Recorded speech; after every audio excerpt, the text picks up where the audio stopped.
Di para sahabat itu, kaum muslimin, yang terbayang bagi mereka itu adalah infak, yang terbayang bagi mereka adalah sebuah kebahagiaan, keselamatan di akhirat yang kekal dan abadi di sisi Allah tabaraka wa taala. Semua kita boleh klaim sekarang, kamu cinta Nabi, cinta Ustaz. Cinta Nabi, cinta Ustaz. Termasuk saya, cinta Nabi, cinta. Dapat tahunya besok di akhirat. Maka apa kata Nabi sallallahu alaihi wasallam? Amalur rajuli biyadihi. Penghasilan yang terbaik adalah pekerjaan yang dilakukan oleh seseorang dengan tangannya sendiri. Wa kullu bai'in mabrur, dan setiap jual beli yang mabrur. Ini aktivitas ini membantu saya di akhirat atau akan menyulitkan saya di akhirat? Kalau seandainya perbuatan itu ternyata akan menyulitkan kita di akhirat kelak, tinggalkan perbuatan itu. Di sini karena wabah atau pandemi COVID-19, tapi nampaknya masih enggan untuk meninggalkan kita, sehingga kita tidak sabar lagi, apalagi di tempat-tempat lain pun sudah meneruskan kajiannya. Oleh sebab itu datanglah tuntutan untuk melanjutkan kajian, karena dari satu sisi ditarik-tarik juga oleh yang lain minta jadwal ini. Mungkin ada yang nelpon panitia pengurus, ya kadang-kadang status pinjam ini terpaksa transfer kadang. Ya, awalnya status pinjaman, habis itu masuk bot, masuk transfer, long start. Mudah-mudahan awal ini permulaan yang baik dan mudah-mudahan berkelanjutan dengan baik. Amin. Ma'asyarul kiram yang dirahmati Allah Subhanahu wa taala. Salawat dan salam kepada baginda Rasulullah sallallahu alaihi wasallam yang merupakan penyatu kita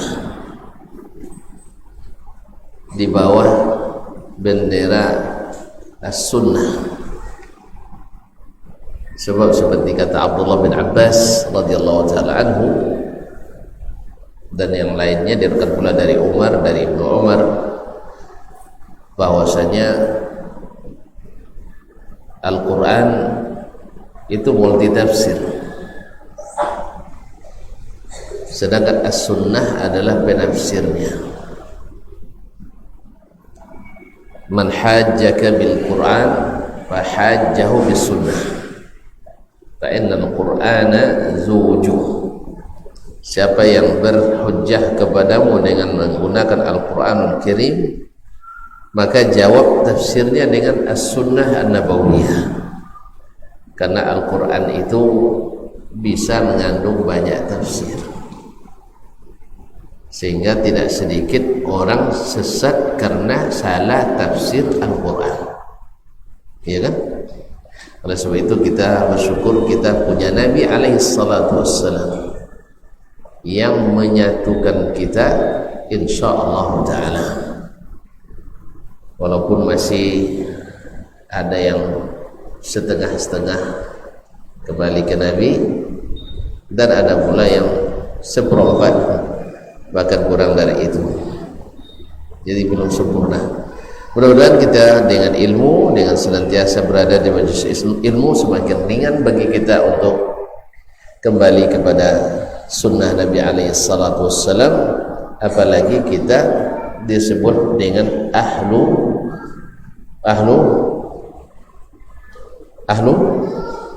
sunnah. Ragu nampaknya, sudah tidak lagi, tidak asli lagi ya. Ini dah mentah-mentah ditinggal sejak Maret 2020 ya. 2019 ya. 2020 maaf. Saya kok tanggalnya dulu. Terakhir kita bertemu di Maret. Iya, enggak. Iya Maret. Di awal Maret. Ma'asyarul kiram dirahmati Allah. Apalagi kita ahlus sunnati wal jamaah. Ahlus sunnah artinya senantiasa bersama sunnah, ahlinya sunnah, keluarganya sunnah. Oleh sebab itu orang yang benar-benar ahlus sunnah itu menjadikan sunnah di segala aspek kehidupan beragamanya. Akidahnya berdasarkan sunnah, ibadahnya ikut sunnah, muamalahnya mencontoh sunnah, akhlak dan adabnya juga menjunjung tinggi sunnah Nabi alaihi salatu wassalam. Ma'asyarul kiram yang dirahmati Allah, kita sebenarnya dah masuk kemarin bab atau fasal yang ketiga, tauhidul asma'i was sifat. Sudah masuk pada tauhidul asma'i was sifat. Berkata para penulis, at-tamhid al-imanu bil asma'i was sifat wa atharu dhalika fi sulukil muslim, yaitu beriman kepada asma dan sifat Allah tabaraka wa ta'ala. Karena kemarin di awal kajian kita sebutkan bahwa tauhid itu melalui istiqra' tam terhadap nas Al-Quran dan sunnah, maka tauhid Allah itu bermuara pada 3 macam atau 3 bagian, yaitu tauhidu ar-rububiyah, mentauhidkan Allah pada rububiyahnya. Ini sudah kita pelajari. Tidak ada pencipta selain Allah, tidak ada pemberi rezeki kecuali Allah, tidak ada yang menghidupkan, mematikan, membangkitkan kecuali Allah tabaraka wa ta'ala. Ini alhamdulillah di bab ini alhamdulillah tidak banyak permasalahan, kecuali antara orang Islam dengan orang bukan Islam, non muslim. Ya, orang Islam pasti mentauhidkan Allah dalam rububiyah ini. Dari semua golongan kaum muslimin, bahkan di antara kaum musyrikin sendiri mengakui tidak ada pencipta kecuali Allah. Bahkan musyrikin Makkah yang Nabi berdakwah kepada mereka pada umumnya mengenal Allah tabaraka ta'ala dari sisi rububiyahnya. Banyak ayat menjelaskan itu. Kalau ditanyakan kepada mereka, man khalaqas samawati wal arda, la yaquluna Allah. Ditanyakan kepada mereka, siapa yang menciptakan langit dan bumi, mereka jawab Allah. Dan apabila mereka dalam kondisi terdesak, dalam keadaan sulit, mereka tidak berdoa kecuali kepada Allah, mukhlisin lahudin. Ada sebagian sahabat kan ketika masuk Islam cerita masa-masa lalu jahiliyah dulu, lucu kita katanya. Ya lucu ya. Apa lucunya? Atau ada yang ditanya kepada salah seorangnya, berapa Tuhan yang kau sembah di masa jahiliyah dulu? Kalau saya 6 katanya.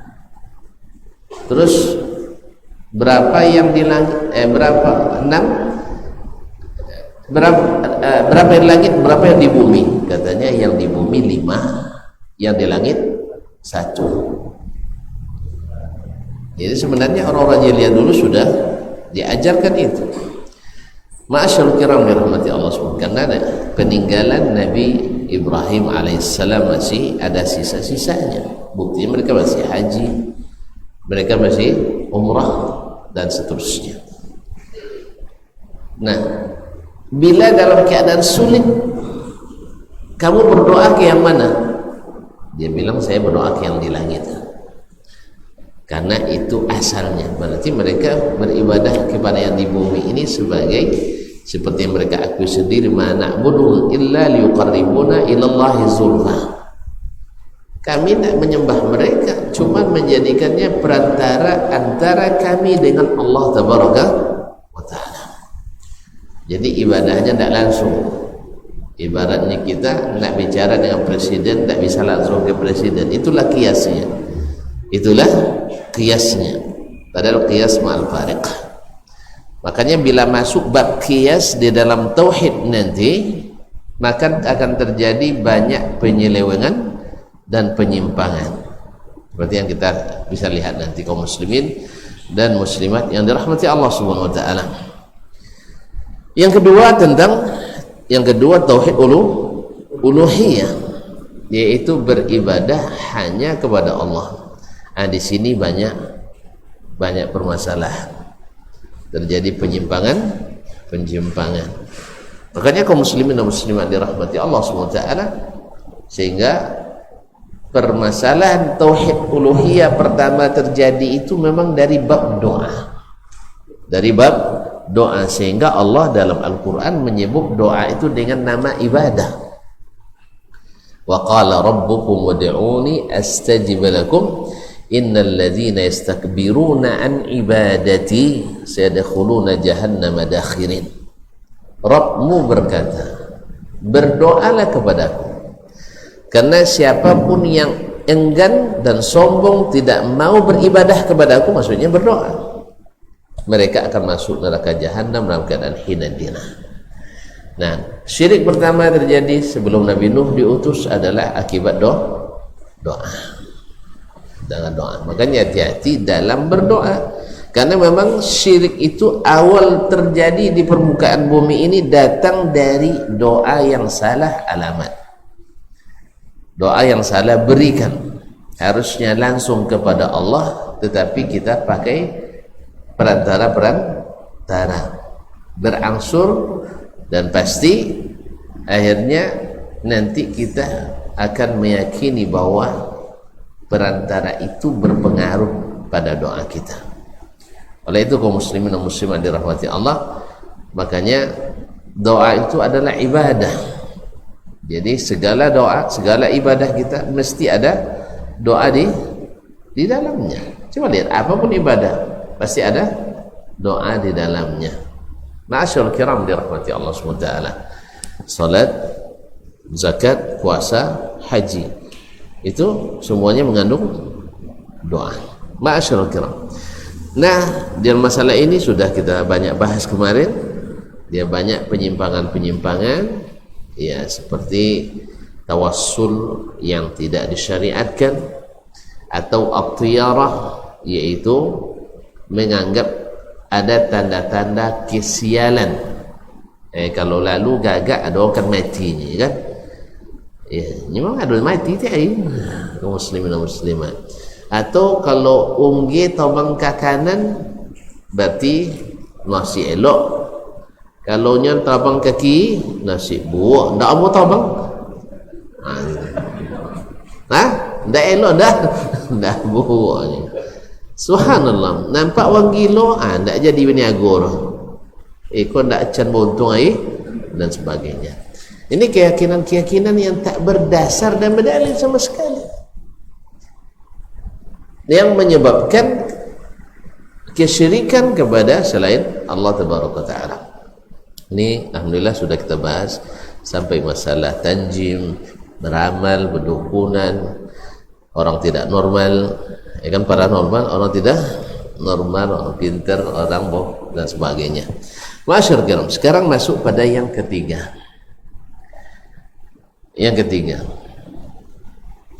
ketiga adalah tauhidul asma'i was sifat. Bahwa kita mesti pula mentauhidkan Allah dalam masalah nama-nama dan sifat-sifatnya. Ma'asyarul kiram, tentu mungkin masih ingat. Kalau tidak ingat, saya ingat kembali bahwa cara mengenal sesuatu dengan benar dan pasti, ada tiga cara untuk mengenali sesuatu dengan benar dan pasti. Cara pertama, masih ingat tak? Nah, melihat langsung. Melihat langsung sesuatu itu, insya Allah kita mengenalnya dengan pasti. Bahwa kita telah dilihat ternyata Masjid Ibnu Mas'ud itu begini, dan pintunya sekian, kipas anginnya loju, nah, kan misalnya, karena kita sudah lihat langsung. Alhamdulillah airnya ada jernih, ya ada hikmah pandemi nampaknya, dan seterusnya. Kalau nggak kau sih, iya gini jalannya masya Allah. Alhamdulillah nikmat luar biasa. Nah, kemudian laba pelawe, nah, kemudian hadirin agak kurang kene, itu ya, karena memang dibatasi, mungkin tidak boleh lebih dari 35 orang. Iya. Nah, jadi kaum muslimin dan muslimat dirahmati Allah SWT, yang melihat langsung kita tahu. Nah, apakah mengenal Allah dengan melihat langsung? Mungkin? Tidak mungkin. Sebab Allah SWT tidak bisa dilihat di dunia, dan hanya diberikan nikmat melihatnya di akhirat. Itu pun untuk orang-orang yang ahlul jannah, ahli surga, menurut beritanya. Tapi berita ini berita yang sahih dan valid dari Nabi SAW, bahwa nikmat melihat wajah Allah itu lebih nikmat daripada nikmat surga itu sendiri. Itu dah cinan deh, no? Dah cinan? Deh. Bisa kan cerita percaya ndak? Kok supaya para penolongnya logika kan bisa dilogikakannya.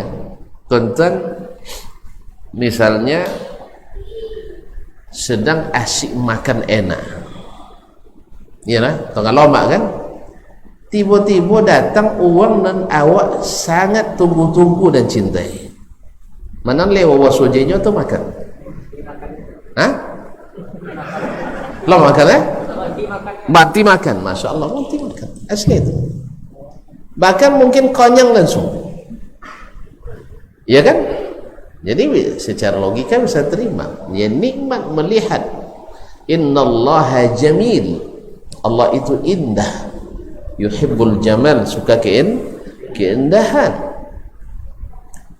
Nah, cuman kan kita dapat berita saja. Tidak ada ilustrasinya, tidak ada imajinasinya, bahkan halusinasi pun tidak.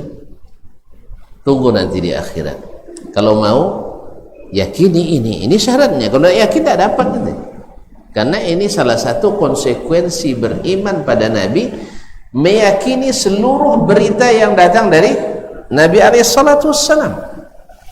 Dan Nabi mengatakan itu.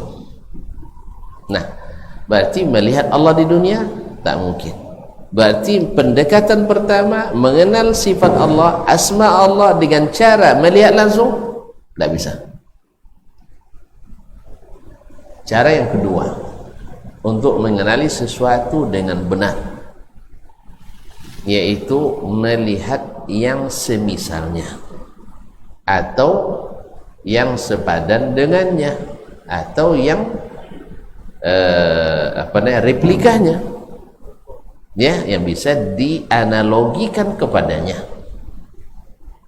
Kalau misalnya, kalau untuk manusia, kalau ada orang nak batengok istilah kan, melamar kan, sudah bukan calon dunia. Nah, bisa ditengok langsung, ohnya ndak sikur tadi Kairo gini. Nah, misal sedang belajar di Al Azhar misalkan, awak nak bini kayaknya nyolong pulang deh. Betul ya. Apa pun cara nak tentu cono pulang. Apa tu? Kirim foto. Dan foto tabiatnya ancak bodoh asli. Pengalamannya. Kau minta pengalaman kayaknya saya. Ngomong sukses tu harus kita ikut di sini. Nak lebuan ni duit tu. Awak pengaji. Barakallahu lak. Jadi gimana caranya melihat gambarnya atau yang semisalnya. Yang semisal dengan kita atau mendekati adalah foto. Dan hati-hati juga, foto kadang lebih indah dari aslinya. Jadi kalau ada orang nak foto, ada dulu deiti dulu buat pas foto kan. Dulu kan hitam putih banyaknya. Tengok ada pas hasil. Amang den kayaknya. Apa cenek ko foto dengannya. Dek tukang foto kan tak mungkin rugi je kan. Pak anjak pada asli dulu lepaknya. Anjak pada aslinya. Memang foto itu bisa diedit kan ya. Apalagi dengan sistem teknologi yang sangat canggih hari ini kan. Bisa-bisa kita ditampilkan berdekatan dengan orang yang tak pernah bertemu dengan kita. Makanya ya hati-hatilah, jangan terlalu sering menampilkan foto di media-media. Apalagi kalau Allah musta'an zaman fitnah seperti sekarang ini. Masyaallah kiram. Jadi melihat yang semisalnya. Nah, pendekatan ini juga tak mungkin kita pakai. Pasalnya apa? Laisa kamitslihi syai'. Tak ada yang serupa dengannya. Maka seluruh rumus analogi untuk mengenal Allah tabaraka wa ta'ala, kalau hanya berdasarkan analogi, dan itu biasanya main logika. Namanya ada analogi, yaitu melogikakan, makanya biasanya selalu jauh dari kebenaran. Karena kiasnya pasti ke makhluk. Pasti ke makhluk. Makanya pendekatan analogi dalam mengenal Allah tabaraka wa ta'ala jatuh pada tashbih dan tamthil, yang kadang-kadang berujung pada ta'til, yaitu menafikan sifat-sifat Allah tabaraka wa ta'ala. Jadi pendekatan kedua tidak mungkin, analogi tak berlaku di sini. Ya kan? Laisa kamitslihi syai'un. Walaupun nanti dalam sebutan namanya bisa sama. Bisa sama. Ya kan? Kan ada Allah Al-Ali. Nama orang ada Ali. Ya kan? Ada nama Allah Ar-Rahman. Ada nama orang Rahman. Ar-Rahman tak boleh orang, tapi Rahman boleh. Ar-Rahman tak boleh. Kecuali Abdul Rahman misalnya boleh. Ubaidur Rahman. Masyaallah kiram dirahmati Allah SWT. Jadi pendekatan kedua tak mungkin. Berarti ada tersisa cara dan metodologi kecuali yang ketiga. Dan sampai hari ini saya coba cari keempat, tidak ada. Kalau ada tuan-tuan kasih tahu saya. Yang ketiga adalah melalui berita yang sahih, terjamin validitasnya dan autentisitasnya, jelas sahih dalam Al-Quran dan Sunnah Nabi Sallallahu Alaihi Wasallam. Karena yang berita yang bisa dipertanggungjawabkan dalam syariat itu hanya yang datang dari Allah dan Rasul Sallallahu Alaihi Wasallam. Maka berita-berita tentang gaib yang tidak berlandaskan pada Al-Quran dan Sunnah Nabi pada umumnya adalah dusta wangsit dari syaitan, bukan wahyu dari Ar-Rahim Ar-Rahman. Karena ada yang katanya bisa kasyaf, bertemu langsung dengan Allah. Enggak PK apa namanya Pulokaso, sehingga lahir kasyaf, bisa bertemu dengan Allah tabaraka wa ta'ala. Allah musta'an. Bahkan lebih canggih pada Nabi. Nabi sallallahu alaihi wasallam tidak melihat Tuhannya di masa hidupnya. Anaknya bisa nengok Tuhannya. Sudah itu pas pulang gilo loh. Ya, semakin gilo semakin tinggi tingkat kewaliannya. Subhanallah, kaum muslimin dan muslimat dirahmati Allah. Makanya terlalu mengikuti logika seperti orang kehilangan akal, terlalu mengikuti kultus seperti orang yang tidak berakal. Allah musta'an. Kaum muslimin dan muslimat dirahmati Allah. Nah, cara yang ketiga inilah yang bisa digunakan untuk mengenal Allah tabaraka wa ta'ala melalui berita yang sahih dan thabit berupa ayat-ayat Al-Quran maupun hadis-hadis Nabi yang sahih. Ma'asyiral kiram dirahmati Allah.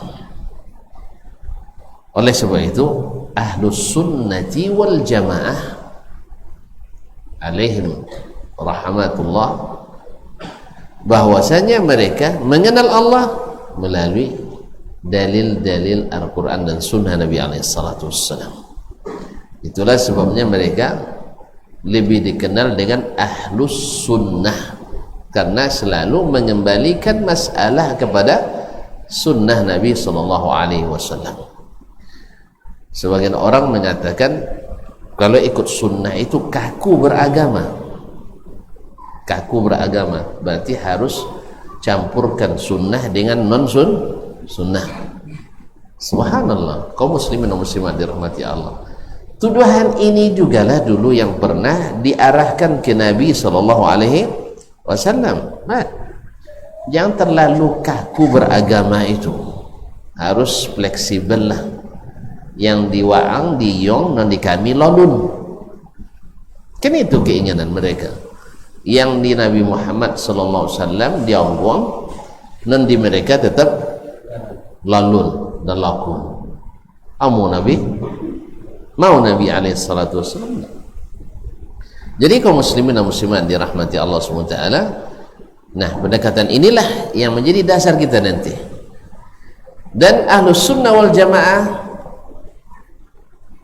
alaihim rahmatullah, yang sesungguhnya mereka, kenapa disebut Ahlus Sunnah? Karena selalu keluar dari lisan mereka sunnah, dan selalu pedoman mereka sunnah, dan selalu pijakan mereka sunnah, dan selalu dalilnya sunnah.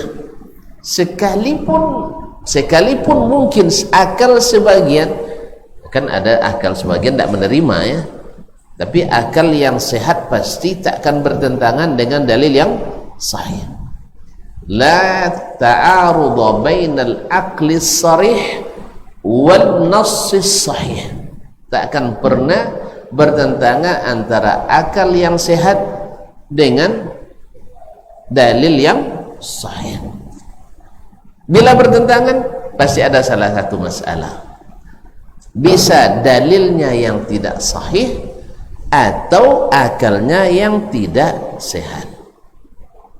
Jelas? Jadi tidak ada yang tidak masuk akal. Tidak ada yang tidak masuk akal. Allah itu kaum muslimin dan muslimat dirahmati Allah SWT.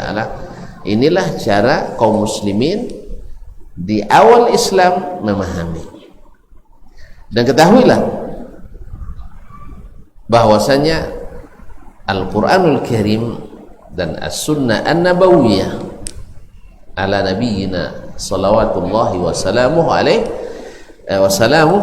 bahwasanya Allah SWT berbicara dengan bahasa Arab yang menjelaskan, dan Nabi SAW membahasakan dengan bahasa Arab yang fasih. Nabi kita adalah afsahul Arab, orang Arab yang paling fasih. Maka ucapannya ucapan yang jelas, ucapan yang jelas, yang dipahami langsung. Nah, kalau demikian berarti zahirnya bahasa Arab itu yang dipahami oleh mereka. Jadi kalau ada yang bertanya, apa dalil bahwa mereka itu memahami nas itu? Mana dalil, mana buktinya? Sama dengan antum meminta bukti malam itu. Apa bukti malam gini?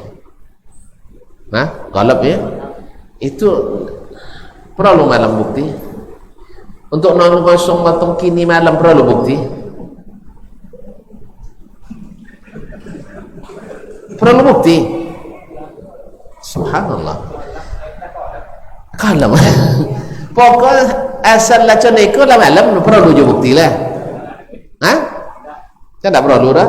So pagi, tapi matahari, siang nombor kan perlu juga bukti lah. Apa bukti siang bedalilnya? Perlu juga. Tak paham tu tumpan. Kalau latih malam matahari nomor malam, kalau tabik matahari nomor siang, itu perlu bukti lah. Tidak, sama dengan bahasa Arab itu sendiri.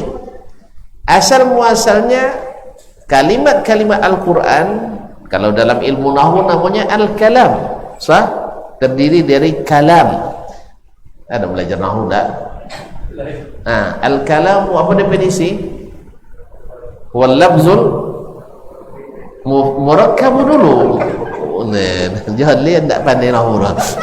Wal lafzul murakkab al-mufidu bil wad', yaitu suatu rangkaian kata yang tersusun dan menghasilkan makna secara asli. Jadi makna asli itu harus dipahami, jangan makna yang tidak asli. Makanya kalau apa bukti sahabat memahami itu makna asli? Buktinya adalah mereka langsung paham, tidak bertanya lagi mana yang lain. Jadi kalau tanya apa dalilnya, sama nonyong apa bukti siang, apa bukti malam. Itu nomor taswaswawa no. Itu taswaswanya. Kalau kami dulu tahu agui nomornya. Ada sejarah kaum muslimin. Nah, ini perlu mukaddimah, ini perlu supaya nanti pendekatan ini. Dan ada yang keempat lagi enggak? Ada yang keempat? Dan tak tentu nah. Menengok langsung, kemudian menengok yang sama, kemudian yang ketiga melalui berita. Ada namanya nyompen ke awak, dan menyompen itu mesti yang amanah, mesti yang amanah dan terpercaya. Oleh itu kaum muslimin dan muslimat dirahmati Allah SWT, ketika keluar dari metode yang ketiga ini masuk ke metode yang kedua, yaitu beranalogi tentang asma dan sifat Allah, pasti menyimpang karena analoginya kepada selain Allah, ke makhluk. Dan bila naik lagi ke metode pertama, mengatakan bertemu langsung dengan Allah, melihat Allah langsung, kalau lebih parah lagi lah. Ini lebih parah. Dan di antara golongan-golongan kesasar umat Islam ada yang masuk kedua dan ada yang naik ke yang pertama. Salah aja jalan. Kalau saya jalan apa nomor? Kesasar. Kesasar. Nak sosik nak boleh orang. Kalau sosik bahaya saya. Tak boleh menyesatkan. Tapi menyasarkan boleh. Kesasar. Jadi bukan tersesat. Kesasar. Nah, orang yang kesasar atau tersesat, pernah nggak menyadari dia tersasar? Nggak akan pernah. Nggak akan tahu. Apa yang menyebabkan dia kesesat? Banyak. Salah satu memang tidak berilmu sama sekali. Yang kedua, ilmunya meragukan. Contoh dia pakai minta tolong ke Miss Girl, Kak Google, kayaknya sabunnya 2 meter belok kanannya kan, iya kan? Dia tak pandai pakai itu dulu.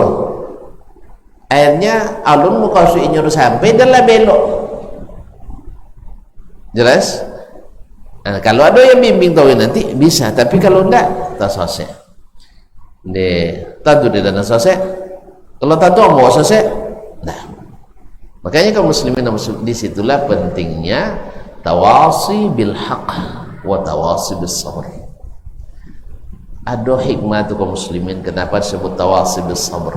Karena menegur yang tersesat kadang-kadang kembali tuduhan ke kita. Wa'ang sosialnya, ya? Adalah, ya tuan-tuan, saya sering mengalami dengan jemaah haji dan umrah.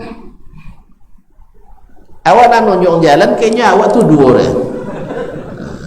Iya, awak nak nunjuk jalan, tapi awak tak tuduh awak nak colerennya. Iya. Sebab ada tukang-tukang awui gitu. Hati-hati kayak mahasiswa Madinahnya kan ada gitu. Nawur. Nyebeko kalau masuk mahasiswa Madinah bermasalah dengan pangdam, panglima dam. Tahu panglima dam? Nah, enggak panglima daerah militer, enggak itu. Pangdam yang tukang kicu-kicu jemaah masalah dam jemaah haji, Kambiang. Itu. Ini kalau anak Madinah, mereka musuhnya mereka pasti diingatkan deh. Nyedian dulu ketua mahasiswa Indonesia se Arab Saudi, karena kami nomor kami dipakai di pengicu untuk jual Kambiang. Bayangkan.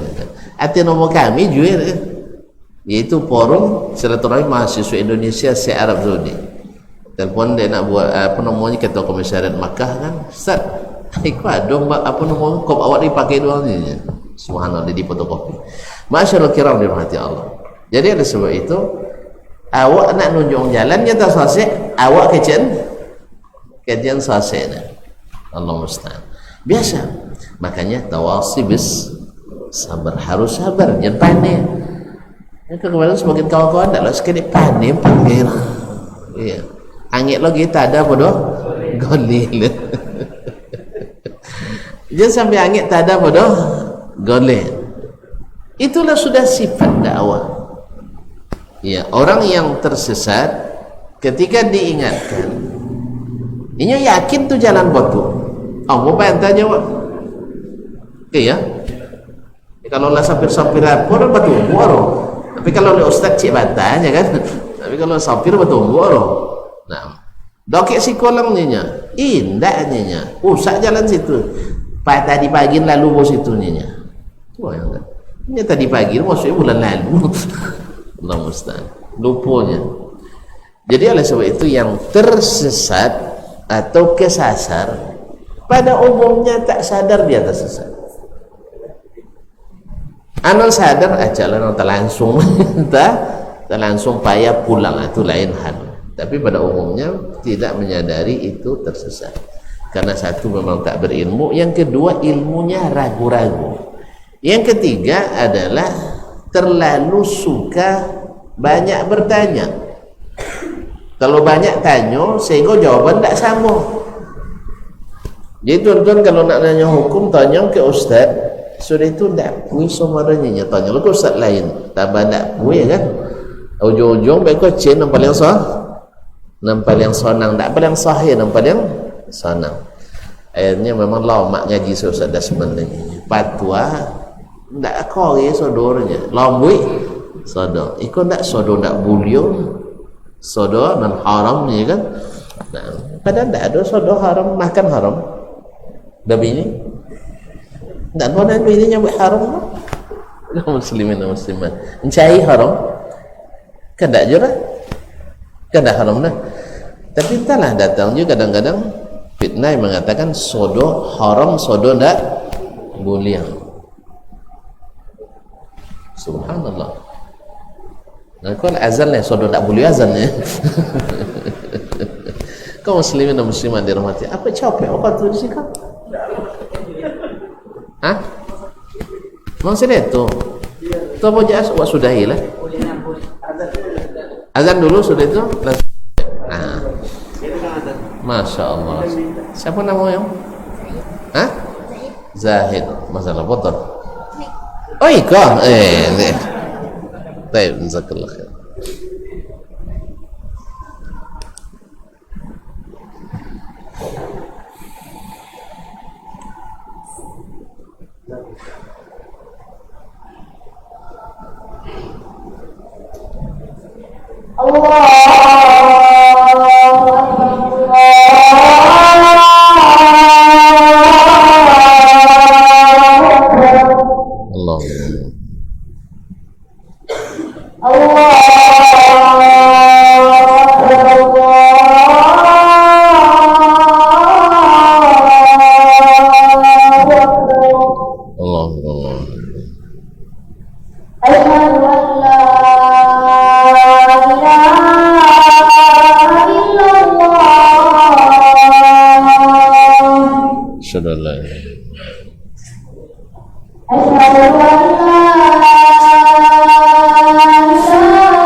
أشهد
Zahid. Masya Allah. Ikan dah upah muazzin dah dia upah. Ya.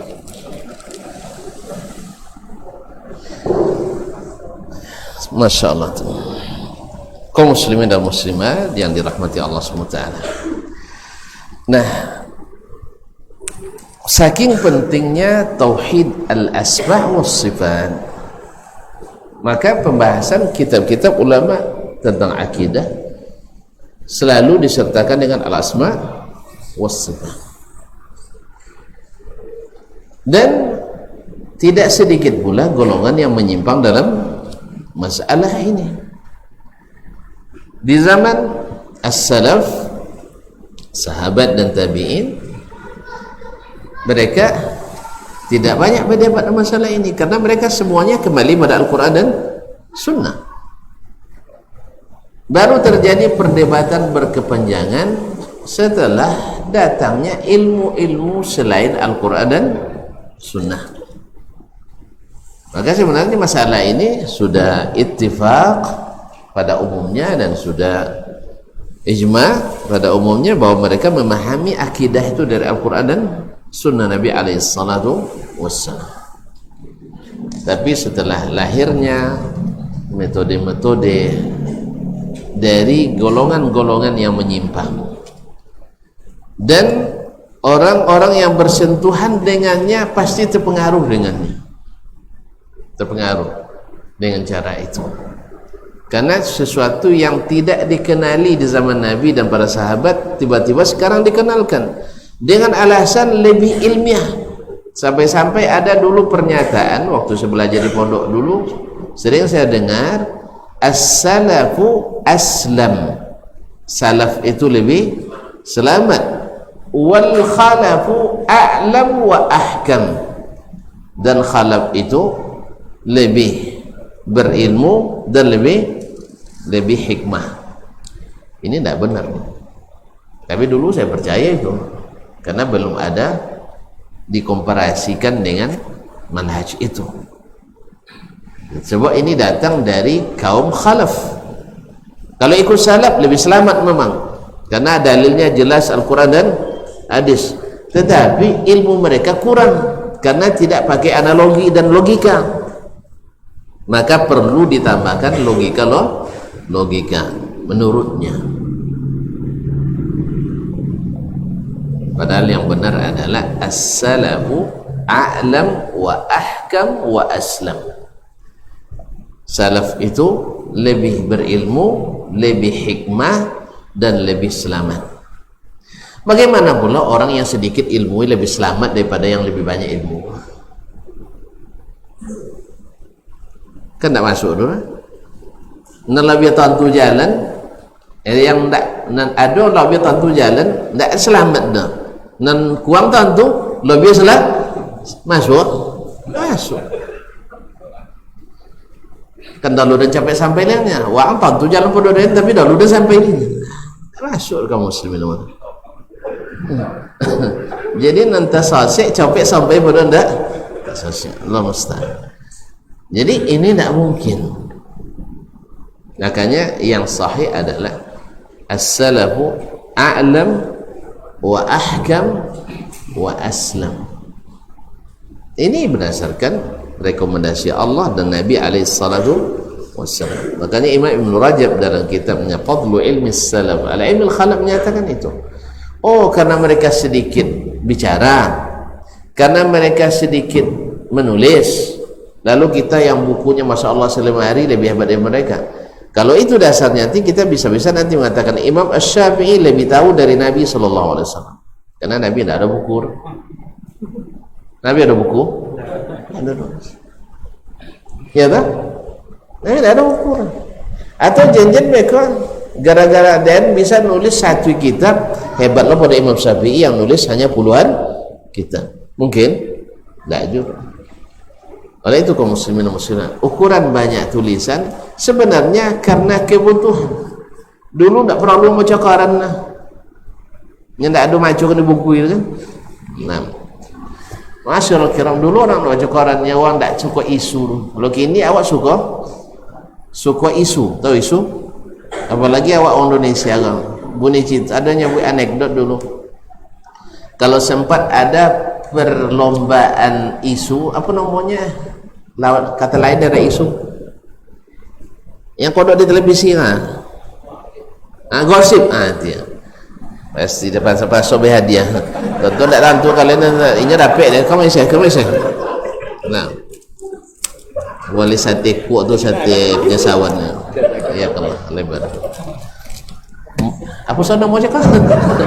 Gosip, gosip. Kalau sempat ada perlombaan gosip Indonesia, insyaAllah nomor awak nomor 1. Makanya koran laku karena beritanya banyak gosip. Allah musta'an. Masyaallah kiram dirahmati Allah SWT. Jadi mereka dengan ajaran Allah dan Nabi SAW, tidak ada mereka bertengkar dengan masalah asma dan sifat. Tapi setelah masuknya metodologi selain Islam, mulai terjadi perbantahan dalam segala bidang. Dan yang lebih parah, yang paling banyak masalahnya masalah akidah, diantaranya adalah asma dan sifat.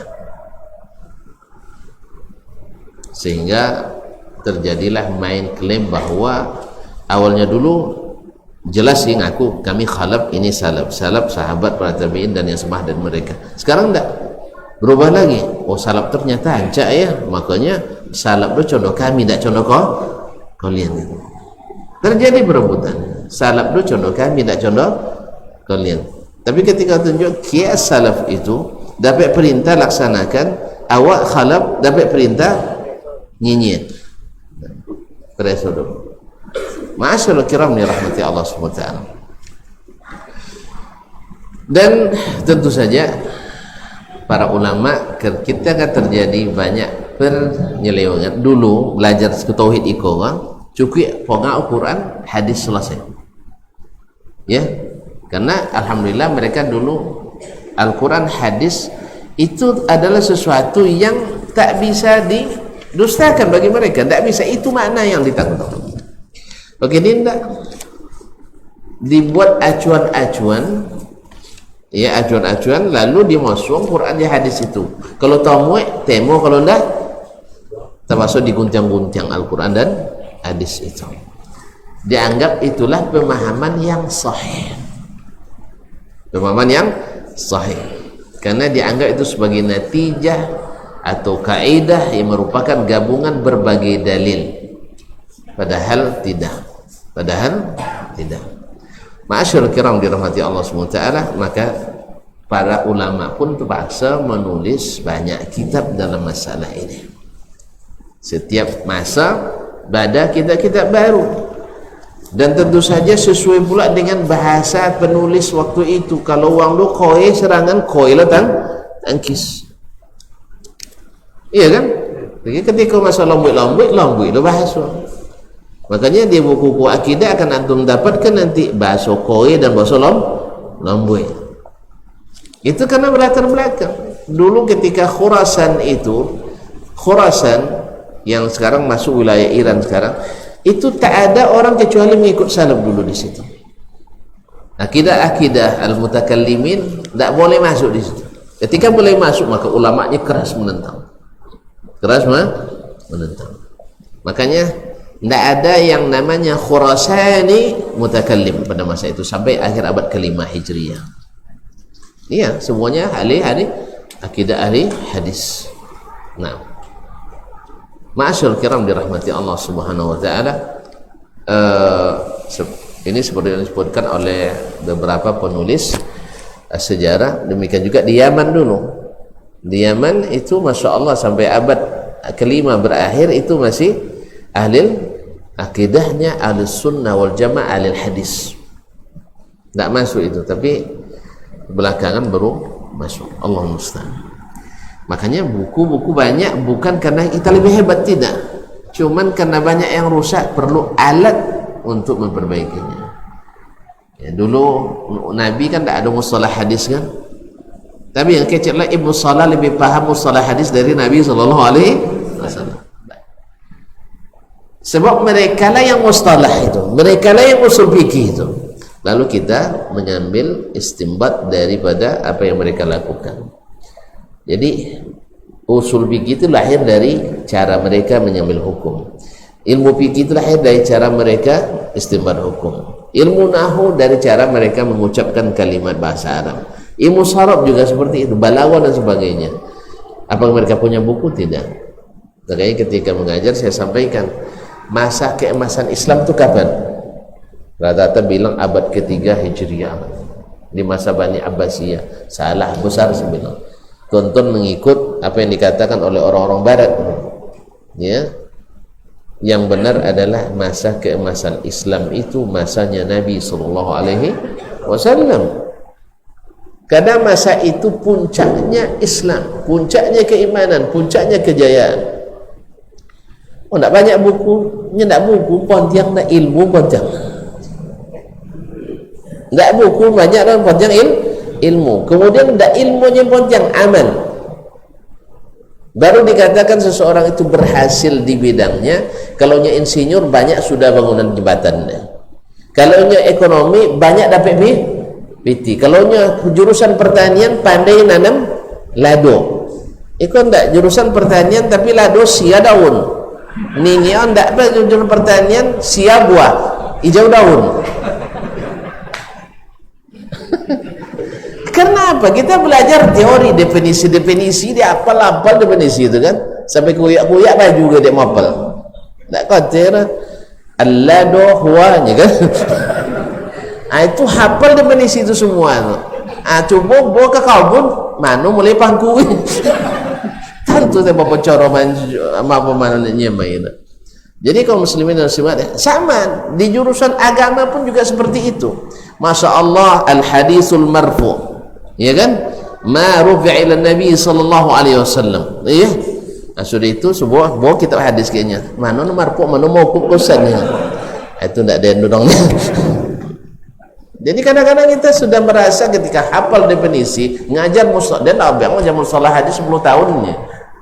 Ayolah ada apa ya? Bawa kita hadis kayaknya. Coba zong mana marfu, mana maqtu. Nih, ini kok sapu kan nya? Enggak tentu tabi'in dari sahabi dia kan? Enggak tentu tabi'in dan sebagainya. Uang kau bawa suatu indah. Makanya tidak semua yang tahu mustalah hadis menjadi ahli hadis. Bahkan yang hafal hadis sekalipun belum tentu menjadi ahli hadis. Makanya di antara orang perawi hadis itu ada yang hafiz, gelarnya hafiz, tentu hafiznya banyak hafal hadis deh, tapi derajatnya dhaif.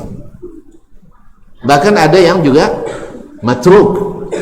Bahkan ada dia imam fil maghazi lakin kazzab. Ada juga. Ada. Makanya kaum muslimin dan muslimat dirahmati Allah, ini ilmu lain, pemahaman lain, dan amal lain.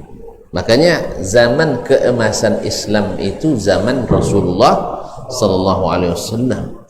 Sebab dapat cap radhiyallahu anhum wa radu anhum, dan dapat apa namanya cap dari Nabi khairul quruni qarni thumma allazina yalu lahum. Ini perlu didudukkan para kaum muslimin dan muslimat dirahmati Allah. Sebab kalau tidak kita ragu-ragu nanti untuk kembali ke zaman mereka. Kalau ikut sahabat bongak tu berarti sahabat bongak ni. Kaum muslimin auzubillah min dzal kalam. Ikut sahabat nanti kaku kita, tidak berkembang. Subhanallah. Mereka sampai ke Spanyol sana, sampai ke Irak, sampai ke Mesir, sampai ke Rusia. Dengan apa? Dengan Al-Quran dan Sunnah. Itu kaku? Kaku? Tak. Jadi aneh bin ajaib. Kenapa datang ungkapan-ungkapan seperti ini? Karena belum yakin dengan masa keemasan Islam itu di masa Nabi sallallahu alaihi wasallam, karena ukurannya adalah ISO 2001. Atau ISO-nya standar internasional atau akreditasi ban PT dan sebagainya. Kalau dapat akreditasi A hebat, ya. Padahal yang banyak nilai kotenya kan kote lumbung ya. Ikan kote lumbung ya. Pang guru sekian, bapak gaji sekian, gedung lengkap, enggak lengkap ada labor enggak kan itu. kan tak tanya ya lay rajin jemaah solatnya ndak kan tak ada dah lay taat anak-anak ke orang tua sudah itu ndak kan tak tanya dah kan dia tanya nilai berapa orang dapat nilai A, berapa orang dapat nilai B, berapa orang C dan seterusnya. Iya ndak? Sedang lay rajin berimpak jemaah sekolah ndak ada tanya ndak masuk. Iya, lay banyak PT jemaah sih. Ndak. Makanya kaum muslimin yang dinilai pada umumnya adalah kote, bukan yang sebenarnya. Dan kote kan bisa dibuat. Apalagi apa nilai deskripsi kan dili. Deyan uang paling pandai. Deyan uang paling cerdik. Deyan uang paling rajin. Banyak nilai itu. Tingkat kerajinan talambe nol nilai. Tak pernah talambe.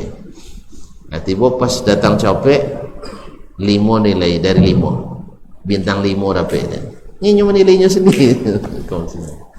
Allah musta'an. Baiklah ikhwani akhwati billah. Nah, sangat pentingnya karena memang khususnya di zaman kita terjadi penyimpangan-penyimpangan itu.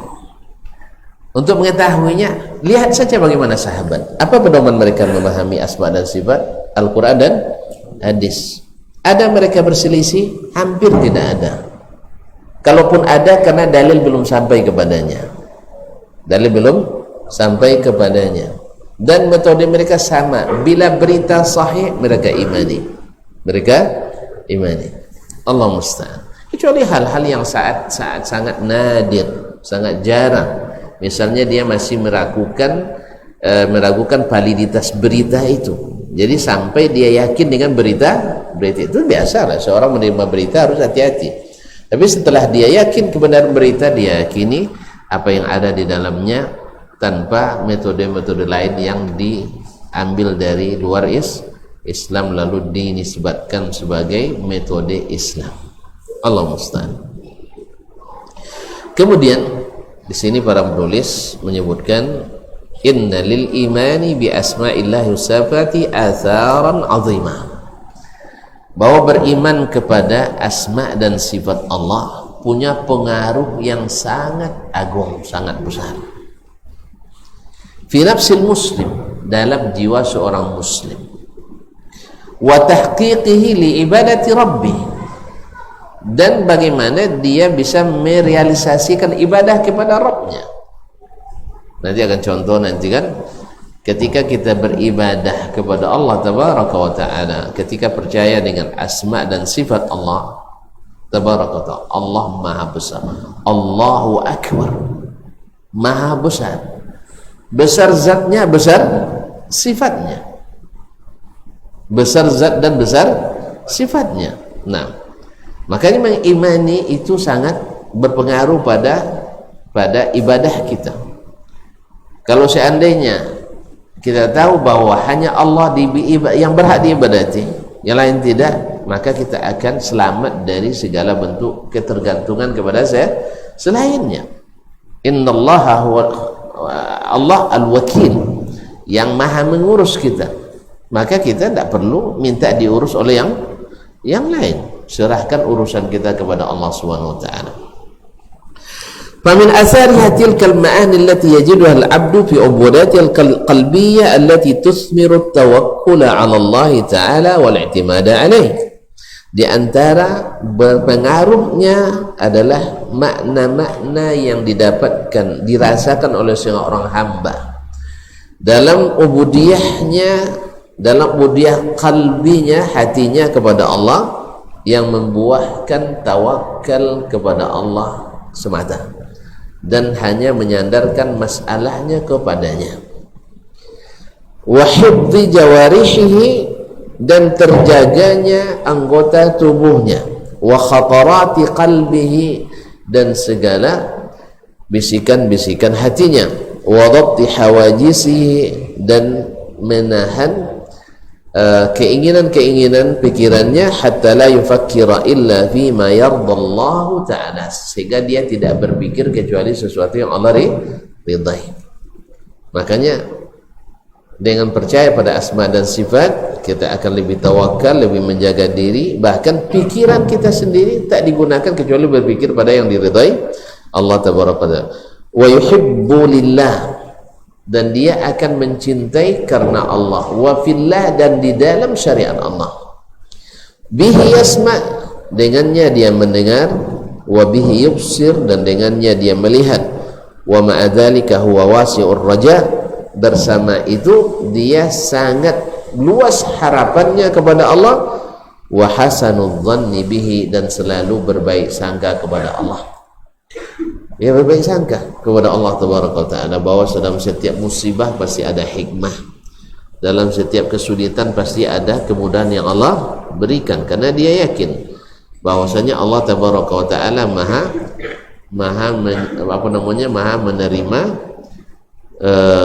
menerima taubat dan sebagainya. Hadhil ma'ani wa ghairuha mimma yata'allaqu bil iman بمعاني الأسماء والصفات تثمر العبودية الظاهرة والباطنة على تفاوت بين شخص وآخر. Makna-makna ini dan selainnya yang terkait dengan iman kepada makna nama-nama Allah dan sifat-sifatnya menghasilkan ubudiyah, penghambaan diri secara zahir, wal batinah, secara batin, walaupun berbeda antara seseorang dengan yang lain, tergantung tingkat pemahamannya dan karunia yang Allah berikan kepadanya. Dzalika fadlullah yu'tihi may yasha. Itu karunia yang Allah berikan kepada siapa yang dikehendakinya. Ya, ada kalau dulu orang sebagian, ya, seperti diuraikan dari Yahya bin Mu'az, orang mereka dulu para zuhad itu bila mendengar nama Allah disebut, diingatkan nama Allah, ada yang jatuh pingsan. Kalau awak diingatkan takut kalau Ta'ala, awak pingsan buat deh. Iya, tumbuh orang kan. Jadi kalau mereka tidak diingatkan dengan nama Allah, langsung gemetar dan pingsan, karena tingkat pemahamannya dan imannya kepada asma dan sifat Allah sangat mendalam, sehingga bergetar hatinya bila disebut nama Allah Tabaraka wa Ta'ala. Falismihil Ghaffar, misalnya nama Allah yaitu Al-Ghaffar, maha mengampuni. Atharuhul azim bi mahabbatihi wa adamil ya'si min rahmatihi, berpengaruh besar pada cintanya hamba kepada Allah. Ya, kalaulah kita kepada orang yang suka mengampuni kesalahan kita, pasti kita segan, pasti kita sayang, pasti kita cinta kepadanya. Makanya tuan-tuan, kalau nak dicintai istri nanti, sering maafkan dia. Iya atau tak? Hah? Kau perlu awak tak maaf tahu ke inyon? Inyon salah awak tak maaf. Ngaku je lah, sabit lah. Ya tiap abang salah. Salewa-lewa boleh nyuruh. Asli. Nyo salah tapi awak je minta maaf. Bini tu coba, buat coba je paje lah. Ya, awak tak maaf kayaknya. Nyo salah. Tak cari cuba. Ya, cari cuba. Dah larang cuba. Larang cuba. Maka cari orang. Ya, ketika dan ada salah dan kan sudah itu kena apa nak rekaman ustaz yang menasihatlah tiba kan dan jawab, terima kasih anda sayang, memang abang yang salah, insyaallah tak akan diulang lagi. Kini insyaallah tentu. Iya, alhamdulillah dapat balasan, masya Allah, aku cinta padamu. Dalam 3 versi bahasa, se-Arab ada, bahasa Inggris ada, bahasa Aceh pun ada. Dengan lengkap dengan lambang love-nya, bunga yang kesukaan pula kan. Cuma kalau ndak, dan lah kau nasihatinya, dan ustaz ini junior dan dunia kan misal, nah itu ndak ada rumusnya kaum muslim. Jadi intinya memaafkan itu sangat disenangi. Nah, apalagi kalau kita yang memang sangat berharap maaf dari Allah Tabaraka wa Ta'ala, ampunannya, maka berpengaruh kepada cinta kita kepada Allah Tabaraka wa Ta'ala. Wa adamil ya'si min rahmatihi, dan tidak berputus asa dari rahmatnya. Jadi tidak ada putus asa. Karena sebagaimanapun, sebesar apapun dosa, tak akan pernah putus asa. Karena ada tempat kembali, dan dia suka sekali bila kita kembali. Makanya Amr bin al-As ketika masuk Islam, dia kan terlambat masuk Islamnya kan. Nah, dia datang ke Nabi SAW, saya nak masuk Islam. Ketika mau dibaiat, dia tarik lagi tangannya, ya Rasulullah, dengan syarat. Pakai syarat namanya. Apa syarat? Dosa-dosa saya yang lalu ya Rasulullah. Karena dia belum tahu ilmunya. Kan dia belum tahu ilmunya. Lalu kata Nabi SAW, in ala ta'lam ya Amr, kamu tak tahu ya Amr bin al-As, annal Islam yajubbu ma qablahu. Islam itu sudah memotong, memangkas semua hutang dosamu sebelum Islam itu. Dalam hadis Nabi SAW, man taba kaman la zanbalahu, orang yang bertobat seperti tidak berdosa. Tak lapang hati dia sya, utang banyak tiba-tiba jen bayu lebangnya, tak lewat ya. Itu tak sayang kayaknya,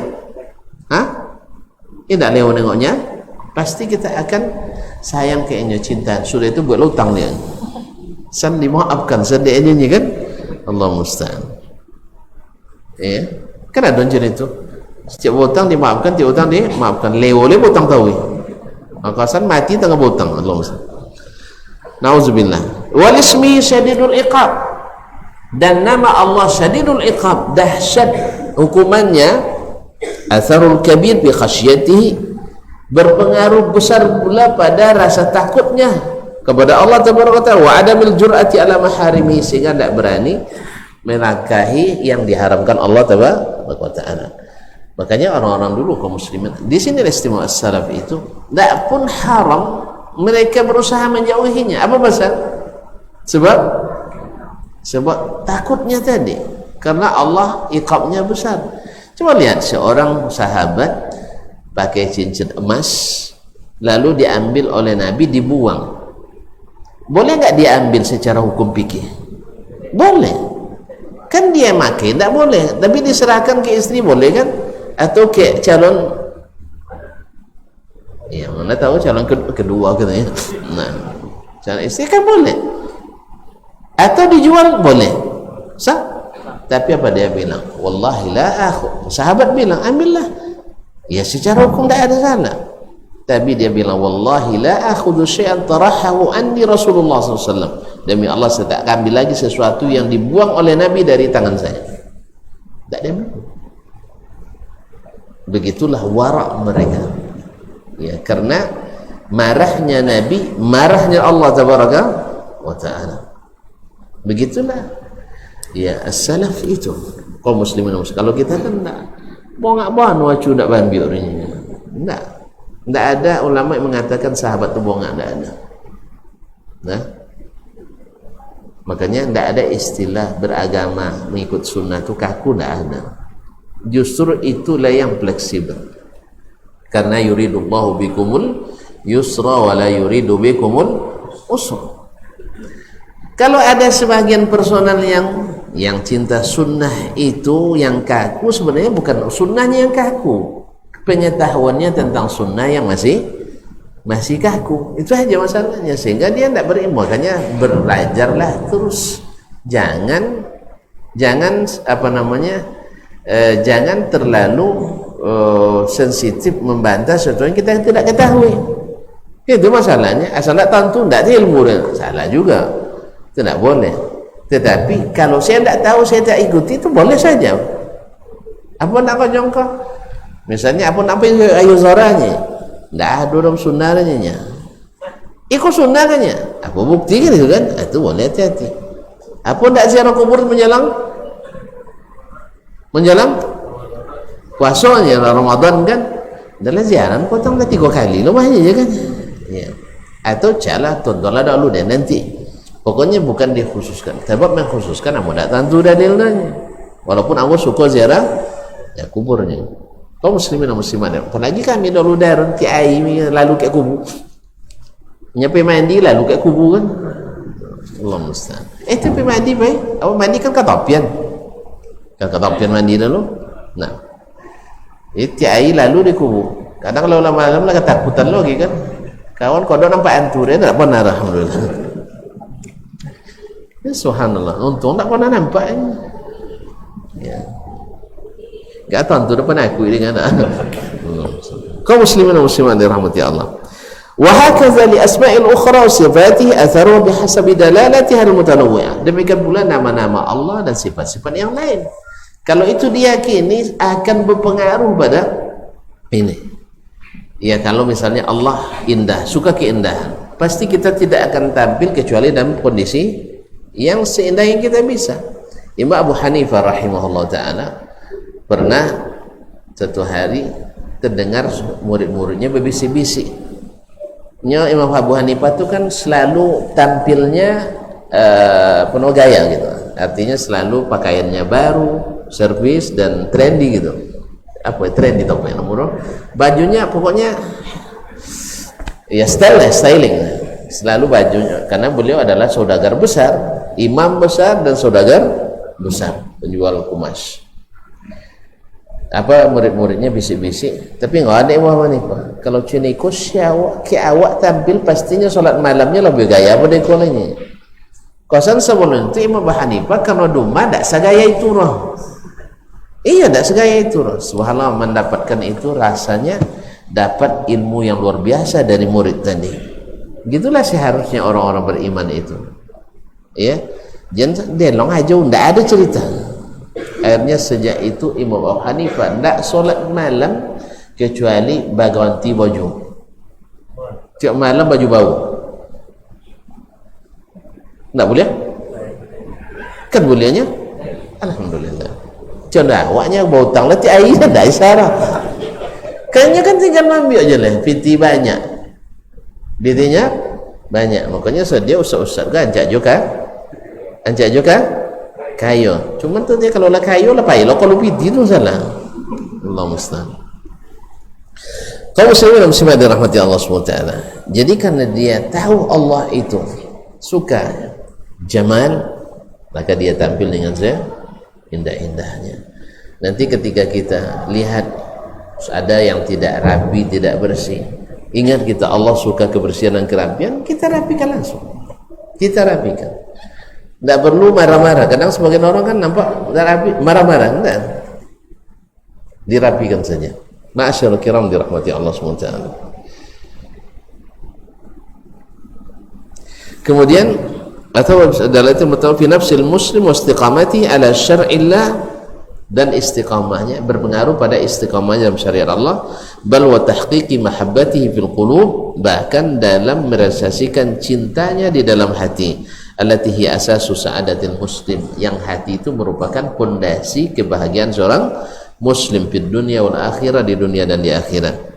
Wa miftahu kulli khairin, dan kunci segala kebaikan, wa 'azamu 'auni lil 'abdi ala ibadatihi, dan menjadi sebesar-besar pembantu seorang hamba dalam beribadah kepada Rabbnya, ala akmalil wujuh, dengan sesempurna-sempurna cara. Idzal a'malu zahirah, karena amalan-amalan yang zahir, takhiffu, amal-amalan yang zahir itu akan terasa ringan, wa tathqul, atau terasa berat, ala nafsi, terhadap jiwa, bihasabil mahabbatil qalbiyyati lillahi ta'ala, tergantung derajat cintanya kepada Allah dalam hati. Kan dalam bahasa awak, dek hati mati, dek mato butuh. Kalau cinta sudah di hati, laut kan ku seberangi. Nah, gunung kan ku daki lambe, kan ku terbangi naik pesawatnya. Ini pesawat. Kaum muslimin dan muslimat begitu. Jadi tidak terasa mahalnya bila tuan-tuan cinta ke Ka'bah. Karena cinta kepada Allah, piti 50 juta tidak mahal. Tapi kalau tidak ada cinta, omaknya 50 juta lah, 50 tahun lah, buta kumpulnya kan. Itu sudah itu paisai 10 hari abi, tapi cinta tidak. Seperti tuan-tuan membelanjai anak dan istri.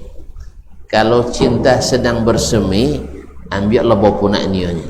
Tapi kalau sedang bonci, Tak kena orang membayar bondong pitinya. Begitulah kaum muslimin. Makanya kaum muslimin, tuan-tuan, kalau nak dapat sesuatu dari seseorang, tak perlu proposal. Buat ini mencintai awak, lewo bosu Jawa, atau buat contoh-contoh litak cuna. Iya lemah pergi makan waknya moh kan itu. Tapi ndak nyindiu tau ya, lalamu nak makan ya cun dapet dia tak ada bapantai ini dari tempat amun. Jadi buatlah kelakuan yang menyenangkan. Banyak cara, banyak cara. Kaum muslimin dan muslimat dirahmati Allah SWT, hal-hal sederhana. Para sahabat dengan Nabi SAW, Abdullah bin Mas'ud, atas nampak Nabi dia buka terampa, ambil terampanya tu kamu terampa Nabi SAW. Dan tu lah dia Abu Hurairah, Nabi pergi buang hajat di Ciayu dia tonton ke Nabi, dapatnya doa ya. Sampai anak kene Abdullah bin Abbas, Nabi masuk WC Ciayu di ulun dia ditang dia ke pintu dia, tak ada sabun dia. Pas kalau Nabi sabun tangnya masuk Nabi supaya nya dapat hadiah. Akhirnya disabun dek Maimunah radhiyallahu anha, Ibnu Abbas meletang. Dia bawa Abdullah bin Abbas kusuk polonya kena kan. Lalu didoakan Nabi SAW, Allahumma faqihhu fid din, Allahumma alimhu ta'wil. Allah jadikan dia ahli fikih agama dan jadikan dia ahli tafsir Al-Qur'anul Karim. Jadi inisiatif itu penting kaum muslimin.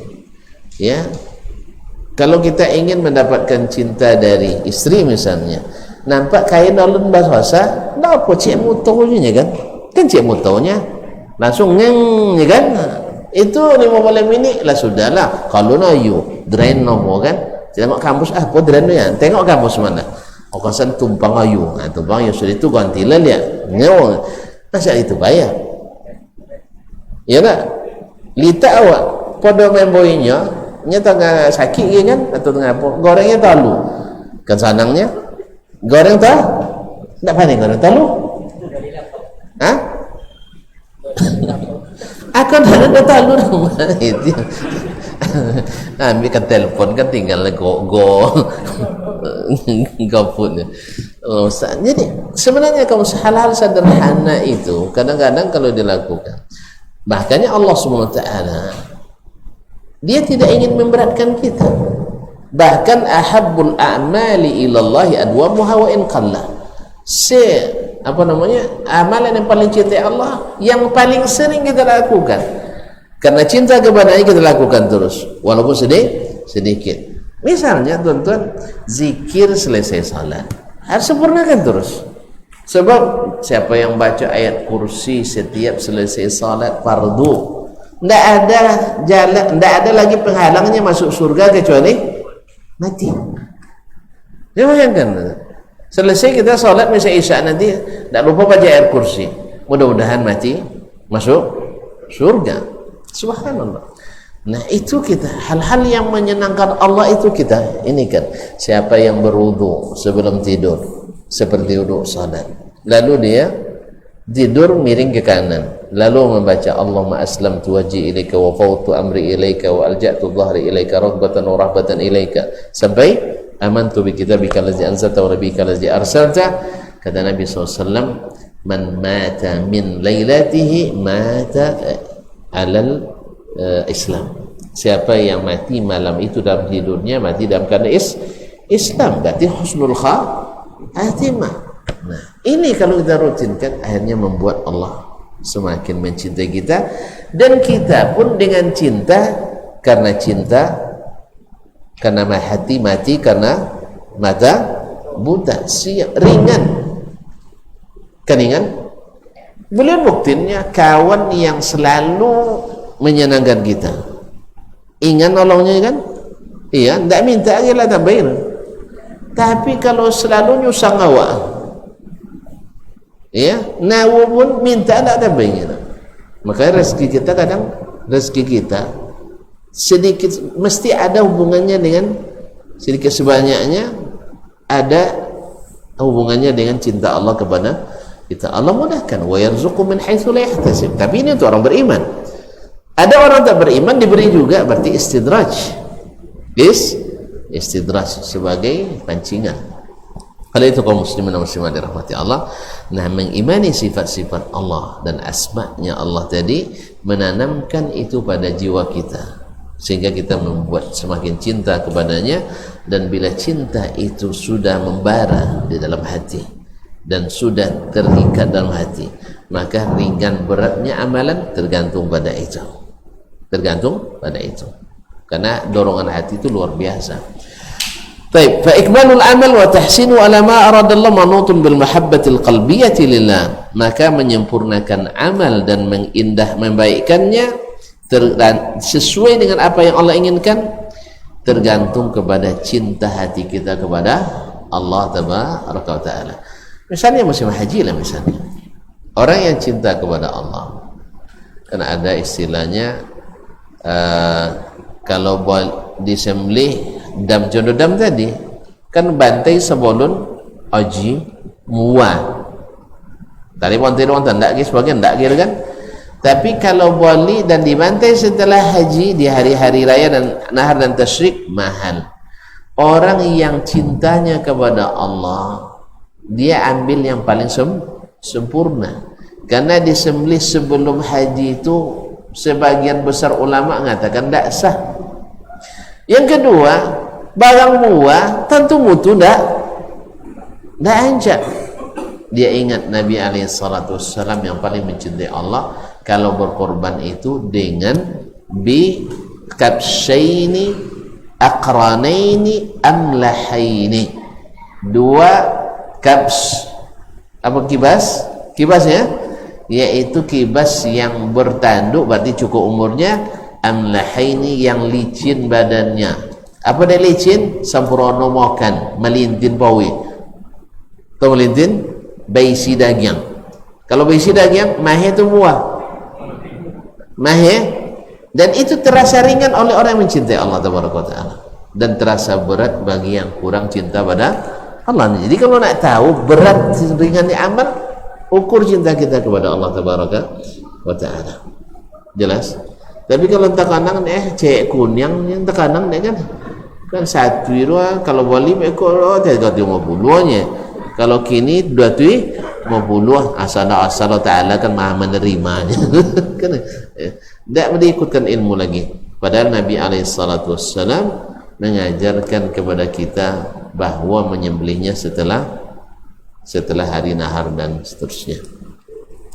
Ma'asyiral kiram li rahmatillah. Wal mahabbatu manutatun bi ma'rifatillah bi asma'i wa sifatihi, dan cinta kepada Allah itu tergantung pula dengan makrifat kita kepada Allah tentang nama-nama dan sifat-sifatnya. Semakin banyak nama dan sifatnya yang kita kenali, semakin tinggi cinta kita. Kalau ada yang kita kenal sifat Allah hanya misalnya ada, kekal, qudrat, iradat dan seterusnya, yang lain dah kenal kita, pasti akan beda antara orang yang tahu Allah Maha Pengampun, Allah Maha, dan Allah tersenyum atau tertawa melihat hambanya yang berdosa kembali kepadanya. Ya tetap itu akan lebih menarik. Tapi kalau antum tidak menerima Allah tertawa, berarti enggak begitu berpengaruh bagi kita. Jelas ya? Kurang pengaruhnya. Makanya mengimani nama dan sifat Allah semakin banyak dan semakin tinggi makrifat kita dengannya dan tidak dinafikan dari Allah, semakin berkesan pada kita. Jelas ya? Jelas ya? Jadi ketika antum berdosa, lalu antum ketika akan bertobat, terbayang Allah tertawa, semangat enggak? Semangat. Kalau tidak mau bertobat, Allah murka, takut enggak? Takut. Tapi kalau tidak ada tertawa Allah, tidak ada murka Allah, akhirnya semangat itu turun kaum muslimin dan muslimat dirahmati Allah. Maka disitulah sebabnya Allah menyebutkan banyak sifatnya, banyak asma'nya untuk kita hafalkan dan kita pahami dan dalami dan imani, dan karena itu berpengaruh pada cinta dalam hati kepada Allah Tabaraka wa Ta'ala. ولهذا كان أعظم الناس عبادة لله رسول الله الذين هم أعظم الناس محبة له وأعرفهم به. Oleh sebab itu manusia yang paling besar ibadahnya kepada Allah adalah pada para utusan Allah. Kenapa? Karena mereka orang yang paling besar pula cintanya kepada Allah dan paling berilmu tentang Allah. Makanya tuan-tuan, kalau nak tahu jalan yang selamat mencintai Allah, maka belajarlah kepada Nabi SAW, karena dia paling berilmu tentang Allah dan paling takut kepada Allah. Oleh sebab itu paling banyak amalnya. Maka jangan cari ke yang lain. Yang lain itu pasti di bawah itu semuanya. Maka kalau nak bermutu ibadahnya, tanya ke Nabi. Nak bermutu cintanya, tanya ke Nabi. Nak putus marifatnya, tanya ke Nabi alaihi salatu wassalam. Dan Nabi sudah jelaskan dengan bahasa yang menjelaskan. Mudah-mudahan Allah SWT bukakan hati kita lapang menerima Islam seperti yang diajarkan oleh Nabi alaihi salatu wassalam. Mereka sampai di sini dulu ya. Ini ada 2 kertas. Apa isinya tadi sih? Pertanyaan. Dijawab juga. Nggak capek antum? Ini panjang jawabannya nanti. Baik. Bismillah. Assalamualaikum warahmatullahi wabarakatuh. Waalaikumsalam warahmatullahi wabarakatuh. Semoga Ustaz dan keluarga selalu dalam rahmat dan taufik Allah. Amin ya rabbal alamin. Wa anta kadzalik atau anti kadzalik. Ustaz, mohon doanya untuk ibu saya yang telah dipanggil Allah. Allahumma ighfir laha warhamha wa'afiha wa'fu anha wa akrim nuzulaha wa wasi' mudkhalaha al-jannata mathwaha. Allahumma abilha zawjan khairan min zawjiha wa daran khairan min dariha wa ahlan khairan min ahliha. Allahumma ja'al qabraha rawdatan min riyadil jannah wa la taj'al qabraha hufratan min hufarin nirah. Allahumma qih adab al-qabr wa qih adab an-nar ya Karim ya Rahman ya Rahim. Saya selalu teringat ibu sehingga saya lemah dan malas bekerja, membaca Al-Quran dan yang lainnya. Ma'asyara yang bertanya, semoga Allah memberikan antum kesabaran atau antuna kesabaran, karena Allah Tabaraka wa Ta'ala sayang kepada kita yang diujinya, bahwa lambat atau cepat kita juga akan bagian daripada itu. Nah, orang yang menerima dengan ikhlas, bahkan memuji Allah di saat musibah, alhamdulillah, inna lillahi wa inna ilaihi raji'un, maka Allah akan balas dengan balasan terbaik. Ulaika alaihim salawatun min rabbihim. Salawat bukan satu, salawat, banyak salawat, ampunan dan rahmat dari Allah SWT, dan kita menjadi orang yang berdaya. Maka dalam musibah harus ada syukur kita, harus ada syukur. Untung saya masih hidup merasakan perihnya musibah ini. Kalau saya duluan, saya tidak mendapatkan fadilat ini, yaitu fadilat mengurusi jenazah orang tua kita, fadilat mendoakannya setelah dia meninggal dunia. Dan itu tidak boleh membuat kita malas, tidak boleh membuat kita putus asa, karena sama saja dengan protes pada Allah. Ya Allah, kenapa panggil ibu saya? Dan ini mengurangi iman kita. Maka bangkit, itu tak bermanfaat bagimu dan tidak bagi orang tuamu. Maka kembalilah kepada semangat bekerja, semangat beribadah, semangat baca Quran, baca hadis Nabi, semangat menuntut ilmu. Nah, alhamdulillah salat masih semangat Ustaz. Saya ragu itu. Kalau malas bekerja, malas baca Quran, salat semangat, masuk semangat apa ini? Khusyuk, masih khusyuk, pasti berpengaruh. Oleh sebab itu hilangkan dan jadikan bahwa musibah itu sebagai rahmat, sebagai karunia dari Allah Tabaraka wa Ta'ala. Sebab baiknya lebih banyak dari musibahnya. Allahumma musta'an. Bagaimana cara puasa Ramadan yang belum diganti ibu, apakah qadha atau fidyah? Bila Ramadan yang ditinggalkannya dalam keadaan dia tidak sanggup berpuasa, misalnya sakit ya, dan tidak diharap sembuh, maka dia tidak wajib puasa. Nah, hari-hari dia tinggalkan di saat tak wajib puasa, tidak perlu diqadha dan tidak perlu bayar fidyah. Jelas ya?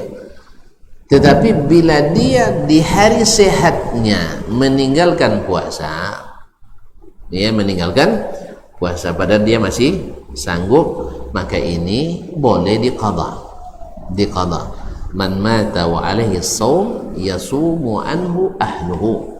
Barang siapa, hadis muttafaq alaih, barang siapa yang meninggal dalam keadaan meninggalkan puasa, maka ahlinya, keluarganya boleh mengqadha untuknya. Wallahu ta'ala alam. Tapi kalau seandainya dia tidak sanggup juga, misalnya yang keluarga tidak sanggup, maka dibayar dengan fidyah. Wallahu ta'ala alam. Jelas ya perbedaannya. Kalau dia meninggal dalam keadaan sakit, orang sakit kan tidak wajib puasa, maka tidak wajib mengqadha dan juga tidak wajib memfidyah. Tapi kalau seandainya dia meninggal dan meninggalkan puasa yang pada asalnya dia sanggup, cuman karena takut ini, maka dia mesti diqadha, dihitung saja berapa hari yang ditinggalkan. Wallahu ta'ala alam. Assalamualaikum warahmatullahi wabarakatuh. Ana sering dari suka mengambil faedah ilmu dari Syekh Said Ruslan. Apakah Ustaz bisa memberikan pandangan kepada ana tentang beliau? Jazakallahu khairan. Saya tidak tahu. Nah, karena tidak termasuk guru saya, jadi saya tidak tahu. Jadi oleh sebab itu, kalau yang ini baik antum tanya ke yang tahu saja. Wallahu ta'ala alam. Pada asalnya menuntut ilmu itu ya menuntut dari orang berilmu yang istiqamah, tentu saja. Saya tidak tahu beliau ini bagaimana. Kalau antum ragu, masih banyak guru yang lain. Tapi kalau tidak ada masalah, hanya sekedar fitnah, maka fitnah banyak gitu. Oleh sebab itu jangan termakan oleh fitnah. Wallahu ta'ala alam. Silakan tanya kepada yang lebih mengetahui atau yang mengetahui. Saya tidak tahu tentang tentang siapa beliau, bagaimana latar belakang dan sebagainya, karena belum pernah bertemu, dan mungkin juga saya tidak pernah ngambil ilmu dari beliau. Pernah dengar sekali ceramah, tidak sampai selesai juga, jadi saya tidak mengenalinya, mohon maaf. Wallahu ta'ala alam. Wa sallallahu ala nabiyyina Muhammad wa sallam. Wa subhanakallahumma bihamdik asyhadu an la ilaha illa anta astaghfiruka wa atubu ilaik. Wassalamualaikum warahmatullahi wabarakatuh.